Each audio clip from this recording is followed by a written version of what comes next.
अस्सलाम वालेकुम student. First year class के स्टूडेंट आज हम यूनिट 10 स्टार्ट करेंगे। यूनिट 10 में स्टूडेंट हम लोग थोड़े कंसेप्ट अपने क्लियर करेंगे। ये बड़ा इंपॉर्टेंट यूनिट है और इसमें जितने भी ट्रिग्नोमेट्रिक फार्मूलाज होते हैं वो तकरीबन सारे इसमें मौजूद हैं। तो इसलिए हम पहले फार्मूलाज को ड्राइव करेंगे और उसके बाद एक्सरसाइज करेंगे इंशाल्लाह। स्टूडेंट हमारे पास जो पहला टॉपिक है यूनिट 10 के अंदर वो है fundamental law of trigonometry. Fundamental law of trigonometry student क्या होता है कि let alpha and beta be two angles then cos alpha minus beta is equal to cos alpha cos beta plus sin alpha sin beta. Student इसको हम कहते हैं fundamental law of trigonometry, यानी cos alpha minus beta किसके equal होता है? cos alpha cos beta plus sin alpha sin beta के equal होता है। इसको हमने स्टूडेंट आज इस लेक्चर्स में हमने फंडामेंटल लॉ ऑफ ट्रिग्नोमेट्री का प्रूफ पढ़ना है। लेकिन प्रूफ पढ़ने से पहले स्टूडेंट कुछ बेसिक चीजें हैं वो हम क्लियर करते हैं। बेसिक चीजें क्या है स्टूडेंट? तो फर्स्ट ऑफ ऑल जो बेसिक चीज है वो ये है कि एक्स वाई प्लेन है, कि ये फर्ज करें ये एक्स एक्सिस है, ये वाई एक्सिस है। ये जो एक्स वाई प्लेन है ये किस चीज के लिए यूज होती है? ये स्टूडेंट यूज होती है to describe the location of a point on plane, यानी प्लेन के ऊपर किसी पॉइंट की लोकेशन को डिस्क्राइब करने के लिए यूज होती है। जैसे स्टूडेंट फॉर एग्जांपल मैं ये वाला पॉइंट लेता हूं और मैं आपसे कहता हूं कि ये पॉइंट इस प्लेन के ऊपर कहां पे लोकेट कर रहा है, तो आप देखेंगे कि ये जो पॉइंट P है ये एक्स एक्सिस के किस नंबर के सामने? 2 के सामने। तो हम कहेंगे इस पॉइंट P का x कोऑर्डिनेट 2 है, यानी एक्स एक्सिस के अलोंग इसका जो डिस्टेंस है वो 2 यूनिट बनता है। और y एक्सिस के अलोंग ये y एक्सिस के किस नंबर के सामने? 3 के सामने। तो हम कहेंगे इस पॉइंट का जो y कोऑर्डिनेट है स्टूडेंट वो 3 है, मींस कि ये y एक्सिस के अलोंग इसका ये जो डिस्टेंस बन रहा है ये क्या बन रहा है? 3 बन रहा है, ठीक है ना। तो हम स्टूडेंट फिर इस पॉइंट P के कोऑर्डिनेट्स हम कैसे लिखेंगे? 2 एंड 3, यानी पॉइंट P का जो पहला कोऑर्डिनेट है वो x होगा और जो सेकंड कोऑर्डिनेट है वो क्या होगा? y होगा। अब स्टूडेंट यहां पर ये पॉइंट P के जो x कोऑर्डिनेट है वो 2 है, y कोऑर्डिनेट आपके पास क्या है? 3 है। तो इसका मतलब हुआ कि एक्स वाई प्लेन हम यूज करते हैं किसी भी पॉइंट की पोजीशन को लोकेट करने के लिए कि वो पॉइंट उस प्लेन के ऊपर कहां पर है। अब फर्ज करें स्टूडेंट मैं एक पॉइंट P लेता हूं, मैं कहता हूं इस पॉइंट P का जो x कोऑर्डिनेट है वो x है, यानी ये आपके पास हॉरिजॉन्टल लाइन x एक्सिस होती है और ये वर्टिकल लाइन y एक्सिस होती है। मैं ये पॉइंट P स्टूडेंट लेता हूं, लेट्स सपोज मैं पॉइंट P का x कोऑर्डिनेट को x कह देता हूं, y कोऑर्डिनेट को क्या कहता हूं? y कहता हूं। पॉइंट P को मैं स्टूडेंट इस ओरिजिन से ज्वाइन करता हूं, तो मेरे पास ये वाली एक लाइन आती है।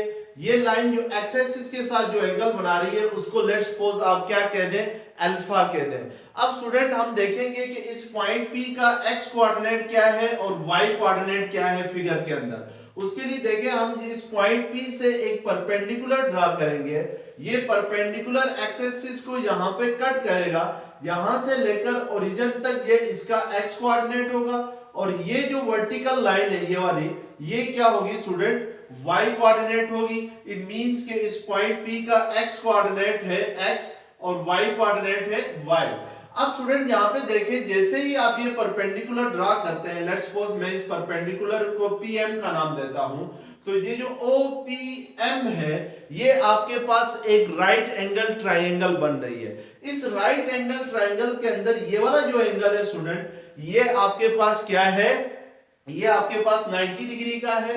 ये जो 90 डिग्री की अपोजिट साइड होती है, लेट्स सपोज OP है, इसको हम R से रिप्रेजेंट करते हैं, तो R हाइपोटेन्यूज होता है। स्टूडेंट अब आपको पता है कि cos अल्फा इक्वल होता है x बाई r के, यानी बेस और हाइपोटेन्यूज के। यहाँ पे आपके पास बेस है x और हाइपोटेन्यूज है r। इट मींस कि जो cos अल्फा होगा वो x डिवाइडेड बाई r होगा। तो यहां से देखें कि cos अल्फा आपके पास x बाई आर आता है, तो इट मींस यहां से x किसके इक्वल आ जाएगा, r सेकंड साइड पे जाके cos अल्फा से मल्टीप्लाई होगा, तो r x is equal to आ जाएगा r cos अल्फा के इक्वल आएगा। इसी तरीके से स्टूडेंट sin अल्फा इक्वल होता है y ओवर r के, तो यहां से y इज इक्वल टू होगा, यानी sin अल्फा आपके पास इक्वल है y ओवर r के, इट मींस कि y इक्वल होगा r sin अल्फा के इक्वल होगा। तो ये जो y है स्टूडेंट, इसको हम r sin अल्फा के इक्वल भी रख सकते हैं। अब स्टूडेंट इस पॉइंट P का जो x कोऑर्डिनेट था वो स्मॉल x था और जो y कोऑर्डिनेट है वो स्मॉल y है, तो इस x और y की जगह स्टूडेंट इस पॉइंट P को अगर हम इस r और अल्फा के जरिए इस पॉइंट P के कोऑर्डिनेट्स को, जिनको हम कहते हैं पोलर कोऑर्डिनेट्स, ठीक है ना, इस पॉइंट P के अगर पोलर कोऑर्डिनेट्स में लिखूं तो वो r cos अल्फा होगा x, ठीक है ना, x किसके इक्वल था, r cos अल्फा था, और जो y कोऑर्डिनेट होगा वो r sin अल्फा होगा, ठीक है ना स्टूडेंट। अगर स्टूडेंट मैं इस r को फर्ज करें 1 के इक्वल रखूं, r को मैं यूनिट जो हाइपोटेन्यूज है उसको 1 सपोज करूं, लेट करूं, तो फिर इस पॉइंट P के x coordinate r cos alpha की r की जगह 1 आएगा, तो 1 लिखे या ना लिखे इससे कोई फर्क नहीं पड़ता, तो ये cos अल्फा हो जाएगा और इस r की जगह भी 1 आ जाएगा, तो ये क्या हो जाएगा, sin अल्फा होगा। इट मींस कि इस पॉइंट P के जो अगर हम हाइपोटेन्यूज को r को 1 रखें और तो फिर इस पॉइंट P के जो x कोऑर्डिनेट होता है वो cos अल्फा होता है, अगर एंगल अल्फा है तो फिर x कोऑर्डिनेट cos अल्फा होगा, और अगर एंगल अल्फा है तो y कोऑर्डिनेट क्या होगा, sin अल्फा होगा। तो इस तरीके से हम पॉइंट P के कोऑर्डिनेट्स को क्या करते हैं स्टूडेंट, डिफाइन करते हैं। जो पहले कोऑर्डिनेट लिखे थे स्टूडेंट x और y, ये कार्टेशियन कोऑर्डिनेट कहलाते हैं, और इसकी जगह जो मैंने फिर दोबारा x की जगह r cos अल्फा और r sin अल्फा लिखा, ये इस पॉइंट P के पोलर कोऑर्डिनेट्स कहलाते हैं, ठीक है ना। अब स्टूडेंट दूसरा ये कंसेप्ट क्लियर करना है आपने कि दो पॉइंट्स के दरमियान डिस्टेंस फाइंड करना हो तो कैसे करेंगे। लेट्स एक पॉइंट आपके पास है a के जो x कोऑर्डिनेट है वो x1 है और जो y कोऑर्डिनेट है वो y1 है।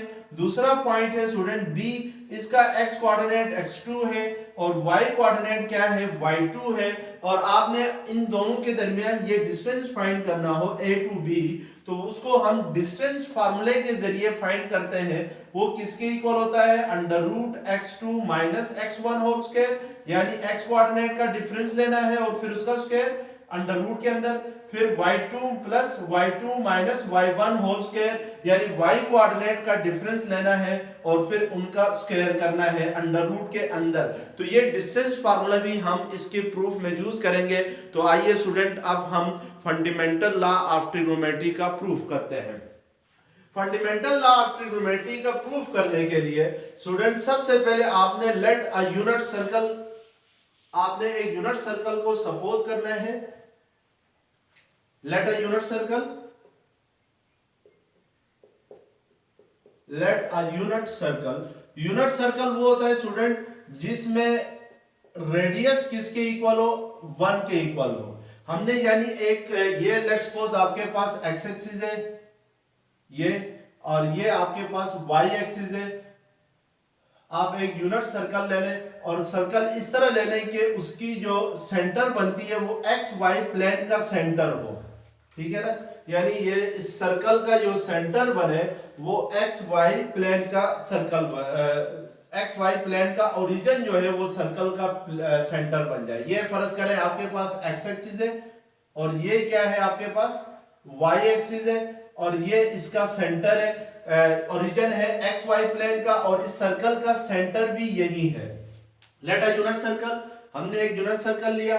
Take 2 points on unit circle, यानी इस यूनिट सर्कल के ऊपर 2 पॉइंट्स आप ले लें।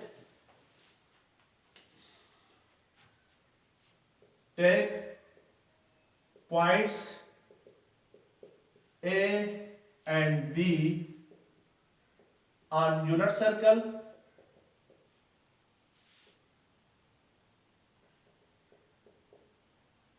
such that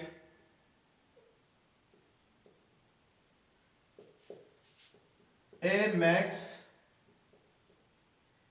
alpha with x axis and B makes an angle beta with x axis। Student इस यूनिट सर्कल के पर आपने दो पॉइंट्स इस तरह लेने हैं कि जो ए है पॉइंट ए एक्स एक्सिस के साथ जो एंगल बना रहा है वो अल्फा हो और पॉइंट बी जो एक्स एक्सिस के साथ जो एंगल बना रहा है वो आपके पास क्या होना चाहिए, बीटा होना चाहिए। फर्ज करें मैं कहता हूं दिस इज पॉइंट ए, ये आपके पास पॉइंट ए है। अब वाई एक्सिस को फिलहाल मैं मिटा रहा हूं स्टूडेंट, आप सिर्फ एक्स एक्सिस को रहने दें, वाई एक्सिस को मिटा दें। अब आप एक ये पॉइंट मैंने ए ले लिया, लेट्स सपोज इस पॉइंट ए को मैं ओरिजिन के साथ यानी सेंटर के साथ क्या करता हूं, ज्वाइन करता हूं। तो पॉइंट ए जो एक्स एक्सिस के साथ, ये एक्स एक्सिस है आपके पास, इस एक्स एक्सिस के साथ ये वाला जो एंगल बना रहा है स्टूडेंट, ये क्या बना रहा है, अल्फा बना रहा है। तो इट मींस कि पॉइंट ए के जो कोऑर्डिनेट्स होंगे वो cos अल्फा और sin अल्फा होंगे। यहां पर r जो है स्टूडेंट ये r होगा, जिस तरीके से अभी मैंने आप लोगों को बताया था कि अगर आपके पास एक पॉइंट P है और ये आपके पास x है, ये y है, x is equal to r cos alpha होता है, y इज इक्वल टू क्या होता है, r sin अल्फा होता है। ये आपके पास हाइपोटेन्यूज है r, तो स्टूडेंट पॉइंट P का x coordinate r cos alpha होता है और y कोऑर्डिनेट क्या होता है, r sin अल्फा होता है। अगर हम यहां पर r1 ले लें तो ये आपके पास क्या आ जाएगा, P का x कोऑर्डिनेट cos अल्फा होगा, y कोऑर्डिनेट क्या होगा, sin अल्फा होगा। तो यहाँ पे देखें स्टूडेंट ये सर्कल का सेंटर बनता है, सेंटर से लेकर बाउंड्री तक ये वाला डिस्टेंस ये हाइपोटेन्यूज आ रहा है, ये r है आपके पास और ये किसके इक्वल है, 1 के इक्वल है। तो इट मींस कि जहां पर r cos अल्फा की जगह हम cos अल्फा लिखेंगे जस्ट, क्यों, क्योंकि हमने यूनिट सर्कल लिया था और यूनिट सर्कल में रेडियस क्या होता है 1 और रेडियस जो है वो एज अ हाइपोटेन्यूज एक्ट कर रहा होता है इधर। और स्टूडेंट एक और मैं एंगल पॉइंट लेता हूं, फर्ज करें पॉइंट बी लेता हूं, इस बी को मैं ज्वाइन करता हूं सेंटर के साथ। तो ये जो ओ बी जो है ये एक्स एक्सिस के साथ ये वाला जो एंगल बना रहा है ये आपके पास क्या था, बीटा था। तो इट मींस के आपके पास पॉइंट बी के जो कोऑर्डिनेट्स होंगे वो cos बीटा और sin बीटा होंगे। क्यों cos बीटा और sin बीटा होंगे, क्योंकि ये OB है, ये हाइपोटेन्यूज है और ये आपके पास रेडियस ऑफ द सर्कल भी है और रेडियस ऑफ सर्कल हमने क्या लिया है, 1 लिया है। अब स्टूडेंट अगर हम लोग पॉइंट ए और बी यानी ये जो आर्क, ये वाली जो आर्क बनती है, ये वाली आर्क, इसका एंगल अगर फाइंड करें या आप कह दें कि the angle between A and B, वो ये एंगल होगा। इस एंगल को अगर हम फाइंड करना चाहें तो ये आप यहां से लेकर यहां तक ये एंगल आपके पास अल्फा है, ये पूरा एंगल क्या है, अल्फा है और ये क्या है आपके पास, बीटा है। इट मींस कि अगर मैं इस अल्फा में से बीटा को सब्ट्रैक्ट करूं, यानी अल्फा ये पूरा है, इस अल्फा में से आप यहां तक बीटा है, इस बीटा को सब्ट्रैक्ट करें तो ये आपके पास एंगल बन जाएगा अल्फा माइनस बीटा। तो ठीक है ना, इट मींस कि जो एंगल AOB बनता है वो किसके इक्वल होता है, अल्फा माइनस बीटा के इक्वल होता है। यानी angle between A and B, angle between A and B, ठीक है ना, या OA एंड OB, ठीक है, is equal to angle AOB। ये वाला एंगल होगा AOB और ये एंगल किसके इक्वल होगा स्टूडेंट, अल्फा माइनस बीटा के इक्वल होगा। अब अगर इस हम यहां पे देखें स्टूडेंट एक बात गौर से कि अब ये जो एंगल है अल्फा माइनस बीटा ये स्टैंडर्ड पोजीशन में नहीं है। अब हम इसको स्टैंडर्ड पोजीशन पे लेके आना चाहते हैं। कोई भी एंगल स्टैंडर्ड पोजीशन पे कब होता है, जब उसकी इनिशियल साइड जो है वो एक्स एक्सिस के अलोंग हो और उसका जो वर्टेक्स है वो ओरिजिन के ऊपर हो। तो स्टूडेंट यहाँ पर एंगल अल्फा माइनस बीटा की, इस एंगल अल्फा माइनस बीटा की इनिशियल साइड आपके पास ये बनती है OB और टर्मिनल साइड बनती है OA और इसका जो वर्टेक्स बनता है ये O है।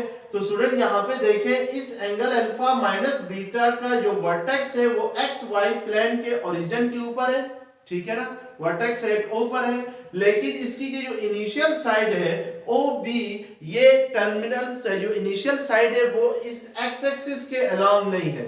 हम चाहते हैं कि ये जो अल्फा माइनस बीटा है इसकी इनिशियल साइड एक्स एक्सिस के अलोंग आ जाए। तो इसके लिए हम एक और पॉइंट सी लेते हैं इस सर्कल के ऊपर। इस सर्कल के ऊपर मैं एक पॉइंट सी कंसीडर करता हूं। फर्ज करें ये जो पॉइंट सी है स्टूडेंट, ये हमने इस तरीके से कंसीडर करना है कि ये इसको अगर मैं इस पॉइंट सी को ज्वाइन करूं ओरिजिन के साथ, तो मेरे पास ये जो एंगल बन जाए ये अल्फा माइनस बीटा बन जाए। ठीक है ना, तो अब हमारे पास ये एंगल जो है, एंगल ओ ए, इस पॉइंट को आप स्टूडेंट डी का नाम दें, तो ये जो एंगल ओ डी ओ सी, ये वाला एंगल क्या बन गया, स्टैंडर्ड पोजीशन में आ गया अल्फा माइनस बीटा।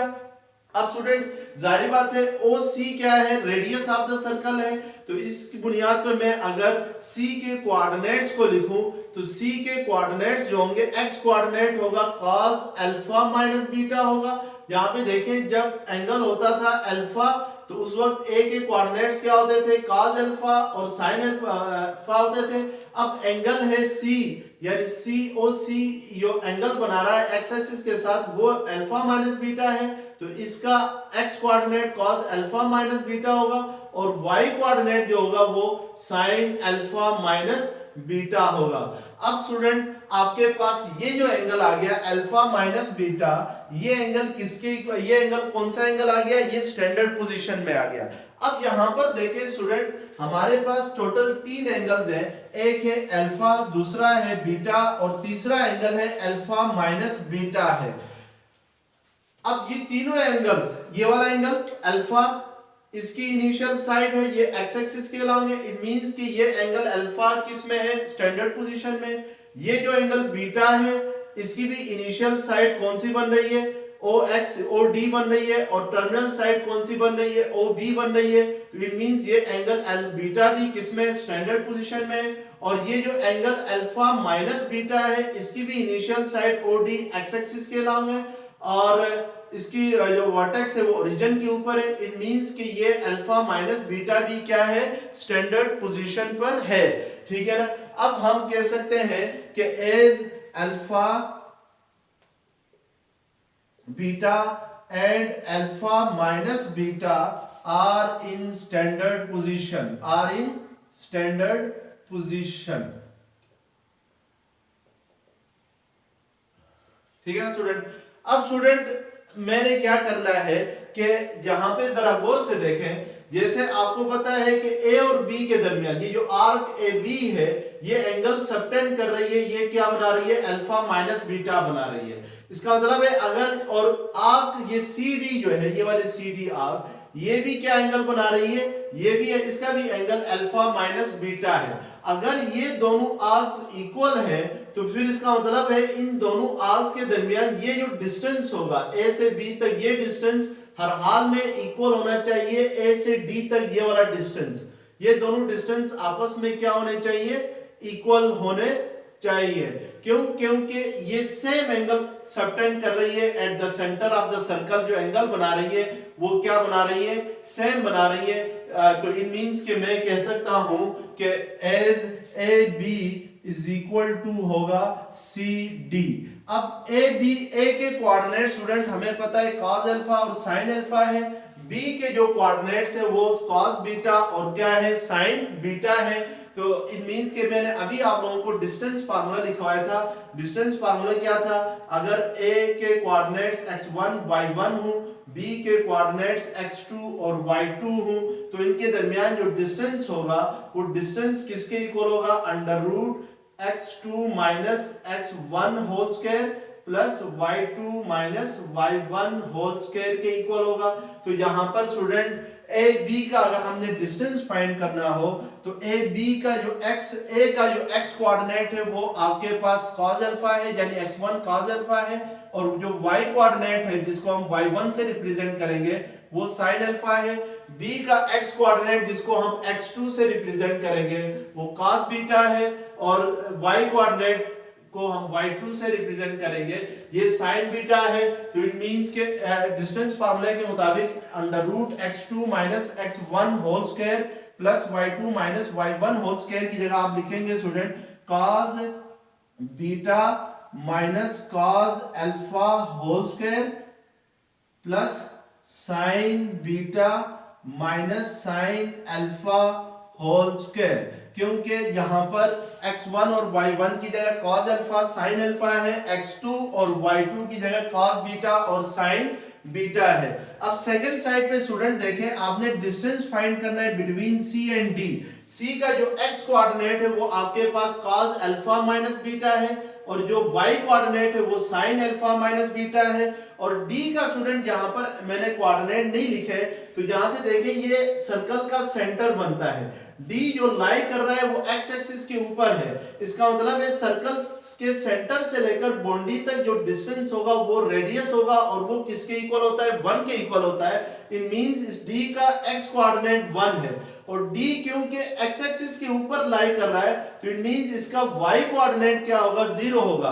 तो हमें पता है स्टूडेंट x एक्सिस के ऊपर हमेशा y 0 होता है और y एक्सिस के ऊपर हमेशा x 0 होता है। कोई भी पॉइंट अगर x एक्सिस के ऊपर है तो उसका y कोऑर्डिनेट हमेशा 0 रहेगा, ठीक है ना। तो इसका d का x कोऑर्डिनेट 1 इसलिए होगा क्योंकि रेडियस हमने 1 लिया था और y कोऑर्डिनेट 0 इसलिए होगा क्योंकि d लाई कर रहा है किसके ऊपर, x एक्सिस के ऊपर लाई कर रहा है। तो हम अगर अब इन दोनों के दरमियान अगर डिस्टेंस फाइंड करें, CD फाइंड करें तो CD किसके इक्वल होगा, अंडर रूट, अब C का x कोऑर्डिनेट क्या है, cos अल्फा माइनस बीटा है, तो ये cos alpha minus beta minus और d का x कोऑर्डिनेट क्या है 1 माइनस 1 होल स्क्वायर होगा, यानी x2 minus x1 whole square plus y2 minus y1 whole square होता है। तो c का जो y कोऑर्डिनेट है स्टूडेंट वो sin अल्फा माइनस बीटा है माइनस 0 और d का जो y कोऑर्डिनेट है वो 0 है, तो ये होल स्क्वायर हो जाएगा। अब स्टूडेंट आपने इसको सिंपलीफाई करना है और सिंपलीफाई करके आपने फंडामेंटल लॉ ऑफ ट्रिग्नोमेट्री का प्रूफ करना है। तो यहाँ पे देखें स्टूडेंट, सबसे पहले इधर आप दोनों साइड से स्क्वायर ले लें, ठीक है ना, taking square on both side, ये स्टेप मैं इधर ही कर रहा हूँ, taking square on both side, दोनों साइड से हम क्या लेंगे, स्क्वायर लेंगे, तो इधर भी स्क्वायर आ जाएगा और इस साइड पे भी स्क्वायर आ जाएगा। तो स्क्वायर और स्क्वायर रूट हमेशा क्या होते हैं, कैंसिल होते हैं, तो आपके पास रह जाएगा cos beta minus cos alpha whole square plus sin beta minus sin alpha whole square. तो इसको हमने a minus B whole square के फार्मूले से एक्सपेंड करना है। a minus B whole square किसके इक्वल होता था, a square minus 2ab plus क्या होता था, बी स्क्वायर। तो a की जगह स्टूडेंट इधर है cos बीटा, b है cos अल्फा, तो ये cos square beta plus minus 2 into cos beta cos alpha plus cos square alpha होगा, और अगर इसको एक्सपेंड करें तो ये plus sine square beta minus 2 sine alpha sine beta, ये स्टूडेंट यहां पर cos अल्फा cos बीटा, ठीक है, प्लस साइन स्क्वायर अल्फा होगा। और सेकंड साइड पे स्टूडेंट यहाँ पे ये वाला आपने इसको एक्सपेंड करना है, तो इसको एक्सपेंड करने से ये cos alpha minus beta minus 1 whole square है, तो ये आपके पास होगा cos square alpha minus beta minus 2 into cos alpha minus beta into b की जगह स्टूडेंट इधर 1 है तो उसको 1 लिखने से कोई फर्क नहीं पड़ेगा, प्लस यहाँ पे देखें student sin alpha minus beta minus 0 whole square है, इस 0 को हटा दूं तो भी कोई नहीं फर्क पड़ता, यानी अगर 0 माइनस हो रहा हो तो उससे कोई फर्क नहीं पड़ता, जैसे 3 माइनस 0 करेंगे तो 3 ही रहेगा, तो इसका मतलब है ये sin अल्फा माइनस बीटा ही रहेगा और इसका स्क्वायर क्या हो जाएगा, sin square alpha minus beta हो जाएगा, ठीक है ना स्टूडेंट। तो यहां तक आपने कर लिया। अब इसको मजीद स्टूडेंट हम सिंपलीफाई करेंगे, तो मजीद सिंपलीफाई करने से क्या आता है जरा देखते हैं।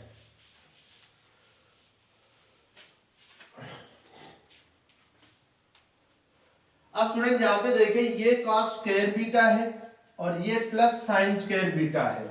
तो cos square beta plus sine square beta, हमेशा cos square theta plus sine square theta किसके इक्वल होता है? 1 के इक्वल होता है। ये आपने ट्रिग्नोमेट्रिक आइडेंटिटी पढ़ी थी स्टूडेंट कि cos square theta plus sine square theta क्या होता है? 1। अगर मैं ये cos स्क्वायर बीटा और इस प्लस साइन स्क्वायर बीटा को आपस में प्लस करूं तो ये किसके इक्वल हो जाएगा? 1 के इक्वल हो जाएगा। इसी तरीके से स्टूडेंट ये cos स्क्वायर अल्फा है और ये साइन स्क्वायर अल्फा है, तो cos square alpha plus sine square alpha क्या हो जाएगा? 1। तो ये 1 प्लस 1 हो जाएगा। इसी तरीके से स्टूडेंट यहाँ पे -2 cos बीटा cos अल्फा है, यहाँ पे -2 साइन बीटा साइन अल्फा है, तो मैं इसको एज इट इज रहने देता हूं, -2 cos अल्फा cos बीटा और -2 sine alpha sine beta as it is आ जाएगा, equal to right hand side पे देखें स्टूडेंट, ये cos square alpha minus beta है और ये plus sine square alpha minus beta है।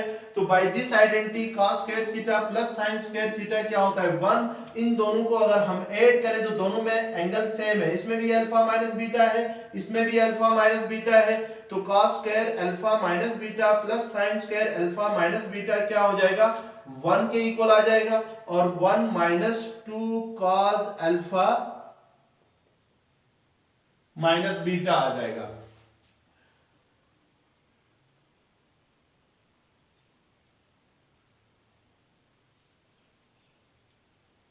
अब स्टूडेंट इसको मजीद आपने सिंप्लीफाई करना है, तो मजीद जब हम सिंप्लीफाई करेंगे तो सेकंड साइड पे आपके पास, ओहो इधर एक टर्म बीच में रह गई है, तो यहाँ पे स्टूडेंट +1 भी आता है, ठीक है ना, क्योंकि हमने cos alpha minus beta -1 whole square किया था, आपको पीछे पता होगा। तो ये cos square alpha minus beta plus -2 into cos alpha minus beta और ये +1 का स्क्वायर आना था, तो हमने जहां पे 1 नहीं लिखा है तो इसमें एक 1 मजीद आ रहा है, तो इस 1 को हम मिस करके आ गए हैं, तो ये 1 यहां पे लिख लें, आप पीछे मिस कर चुके हैं इसको। स्टूडेंट ये 1 + 1 क्या हो जाएगा? 2। तो ये 2 - 2 cos अल्फा माइनस बीटा होगा यहाँ पे, और यहाँ पे ये 1 + 1 क्या होगा? 2 2 - 2 cos alpha cos beta -2 sine alpha sine beta, ये आ जाएगा। अब ये 2 और ये 2 स्टूडेंट क्या हो जाएंगे? कैंसल। तो यहाँ पे रह जाएगा -2 cos अल्फा, -2 इसमें मैं कॉमन लेता हूँ, ये वाला -2 कॉमन लेंगे, तो ये cos alpha cos beta, -2 common लाने से ये प्लस हो जाएगा साइन अल्फा साइन बीटा हो जाएगा, और सेकंड साइड पे -2 into cos alpha minus beta आ जाएगा। अब स्टूडेंट ये -2 और ये -2 क्या हो जाएंगे? कैंसल। तो आपके पास जो राइट हैंड साइड पे वैल्यू आएगी वो आएगी cos alpha minus beta, cos right hand side में इधर लिख लेता हूं, यहाँ पे आपके पास रह जाएगी value cos alpha minus beta, और यहाँ पे वैल्यू रह जाएगी cos alpha cos beta plus sign alpha sine beta. तो यहाँ से आपके पास ये trigonometric law, first fundamental law of trigonometric का प्रूफ हो गया स्टूडेंट। स्टूडेंट इसमें बीच में एक चीज मिस हो गई थी, ये +1 मिस हुआ था जब हम कर रहे थे cos alpha minus beta -1 whole square. तो इसमें आपने जब इस स्क्वायर को एक्सपेंड करेंगे a minus B whole square की फॉर्म में, तो ये cos square alpha minus beta -2 into cos alpha minus beta +1 का स्क्वायर होता है b स्क्वायर की जगह, तो ये 1 हम मिस कर चुके थे, तो इस 1 को मैंने दोबारा यहाँ पे लिखा है। तो इस तरीके से स्टूडेंट अब देखें फंडामेंटल लॉ ऑफ ट्रिग्नोमेट्री आपके पास क्या था? cos alpha minus beta equal होता है cos alpha cos beta plus sign alpha sine beta के इक्वल होता है।